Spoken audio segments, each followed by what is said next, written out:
السلام علیکم ورحمۃ اللہ وبرکاتہ۔ الحمد للہ رب العالمین، والصلاة والسلام علی سید الانبیاء والمرسلین، نبینا محمد صلی اللہ علیہ وسلم وعلی آلہ واصحابہ اجمعین، اما بعد۔ محترم سامعین کرام اور عزیز ساتھیوں، ماہ رمضان سے متعلق جو یہ سیریز ہم نے آپ کے سامنے شروع کی ہے، اس سلسلے کا یہ آج کا تیسرا درس ہے۔ اس درس میں انشاءاللہ ہم آپ کو یہ بتانے کی کوشش کریں گے کہ رمضان سے پہلے ایک دن یا 2 دن روزہ رکھنے کا حکم کیا ہے۔ عزیز ساتھیوں، ماہ رمضان کا روزہ ہم مسلمانوں کے اوپر فرض ہے، اور اس کی مشروعیت ماہ رمضان کا چاند دیکھنے کے بعد ہی سے شروع ہو جاتی ہے۔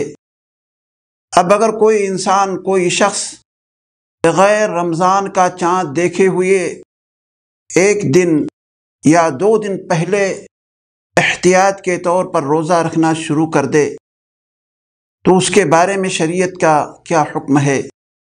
یا یہ کہا جائے کہ شعبان کی 29ویں تاریخ کو رات غبار آلود ہو، مطلع صاف نہ ہو، چاند نظر نہ آئے اور دوسری جگہوں سے بھی چاند کے آنے کی اطلاع کوئی معتبر نہ ملے، تو آدمی یہ خیال کر کے روزہ رکھنا کہ اگر صبح میں کہیں سے چاند کے دیکھنے کی خبر آ گئی تو یہ روزہ رمضان کا ہوگا، ورنہ یہ نفلی روزہ مان لیا جائے گا۔ ایسے ہی موسم کی خرابی کی وجہ سے 29ویں رمضان کو عید کا چاند نظر نہ آنے کی وجہ سے شک کی بنیاد پر روزے نہ رکھ کے اگلے روز عید منا لینا، یہ دونوں صورتیں اسلام میں غلط ہیں۔ نہ تو شک کی بنیاد پر روزہ رکھا جا سکتا ہے اور نہ ہی شک کی بنیاد پر عید منائی جا سکتی ہے، کیونکہ ان دونوں صورتوں میں پیارے حبیب جناب محمد رسول اللہ صلی اللہ علیہ وسلم کی نافرمانی ہو رہی ہے۔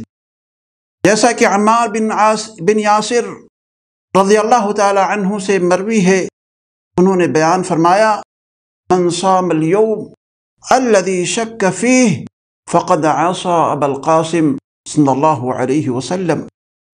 جس آدمی نے شک والے دن روزہ رکھا، اس نے ابو القاسم یعنی صلی اللہ علیہ وسلم کی نافرمانی کی۔ شک کے دنوں سے مراد شعبان کے مہینے کے آخری ایام ہیں، چاہے وہ 1 دن ہو یا 2 دن ہو، ان میں روزہ نہ رکھا جائے اور نہ اس کو رمضان میں شمار کیا جائے۔ ایسے ہی بہت سے افراد ماہ شعبان کی آخری تاریخ سے 1 دن یا 2 دن پہلے فجر کی نماز سے قبل آسمان میں چاند کی شکل اور اس کی حیت کو دیکھ کر کے پتہ لگانے کی کوشش کرتے ہیں کہ آج چاند نکلے گا یا نہیں نکلے گا۔ شریعت اسلامیہ نے چاند کو چھوٹا اور بڑا دیکھ کر بھی شک کرنے سے منع کیا ہے۔ اصل بات یہ ہے کہ جس روز چاند دیکھا جائے اسے اسی دن کا سمجھنا ضروری ہے۔ اسی طرح کچھ لوگ رمضان کے استقبال میں ماہ رمضان کا چاند دیکھنے سے پہلے ہی 1 روز یا 2 روز روزہ رکھ لیتے ہیں، جبکہ یہ صورت بھی اسلام کے اندر منع ہے۔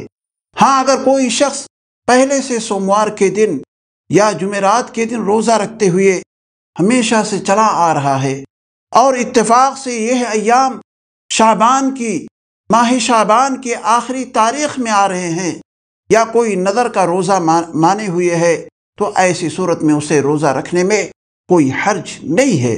وہ شعبان کے آخری ایام میں روزہ رکھ سکتا ہے، جیسا کہ حدیث کے اندر آتا ہے۔ حضرت ابو ہریرہ رضی اللہ تعالی عنہ سے روایت ہے کہ آپ علیہ الصلوۃ والسلام نے ارشاد فرمایا، لا يتقدمن احدكم رمضان بصوم يوم او يومين الا ان يكون رجل کان یصوم صوما فلیصم ذلک اليوم، تم میں سے کوئی شخص رمضان سے ایک روز یا 2 روز پہلے روزہ نہ رکھے، ہاں مگر وہ شخص جو پہلے ہی سے ان دنوں کا روزہ رکھتے ہوئے آ رہا ہے تو وہ اس دن کا روزہ رکھ لے، اس طریقے سے اس کے روزہ رکھنے میں کوئی فرق نہیں پڑے گا۔ اسلامی شریعت نے مشکوک دنوں کے اندر روزہ رکھنے سے جو منع کیا ہے اس کی حکمت یہ بتائی گئی ہے تاکہ فرض روزے اور نفل روزوں کے درمیان فرق کیا جا سکے۔ اگر برابر روزہ رکھیں تو یہ پتہ نہیں چلے گا کہ فرض روزہ کیا ہے اور نفل روزہ کیا ہے۔ اب اگر کوئی شخص بغیر رمضان کا چاند دیکھے ہوئے صرف احتیاط کے طور پر روزہ رکھنا شروع کر دے تو نفل روزہ میں اور فرض روزہ میں کوئی فرق نہیں کیا جا سکتا ہے، دونوں میں ڈفرنس نہیں ہو سکتا ہے۔ البتہ شعبان کے آخری ایام میں نظر اور کفارہ کا روزہ رکھنے میں کوئی حرج نہیں ہے، جیسا کہ میں نے پہلے آپ کے سامنے بیان کر دیا ہے۔ ماہ رمضان کے روزے کے لیے چاند کی رؤیت ضروری قرار دیا گیا ہے، بغیر اس کے روزہ نہیں رکھا جا سکتا۔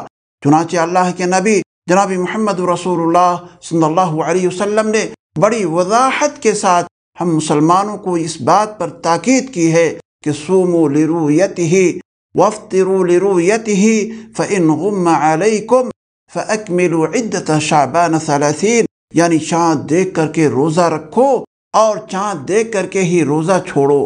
پس اگر چاند کے نکلنے کی جگہ یعنی بادل میں یعنی آسمان میں کیا ہے، بادل ہے، صاف نہیں ہے، تو ایسی صورت میں شعبان کے 30 دن پورے کرو۔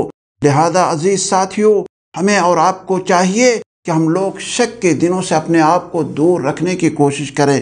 کبھی ایسا نہ ہو کہ ہم رمضان سے 1 دن پہلے یا 2 دن پہلے صرف اس بنیاد پر روزہ رکھنے کی کوشش کریں کہ ہو سکتا ہے، ہو سکنے کی کوئی بات نہیں ہے۔ بالکل واضح طور پر شریعت نے ہمیں بتلا دیا ہے کہ چاند دیکھو پھر روزہ رکھو، چاند دیکھو پھر اس کے بعد افطار کرو، یعنی روزہ چھوڑو اور عید مناؤ۔ اللہ تعالی ہمیں شک کے دنوں میں روزہ رکھنے سے محفوظ رکھے۔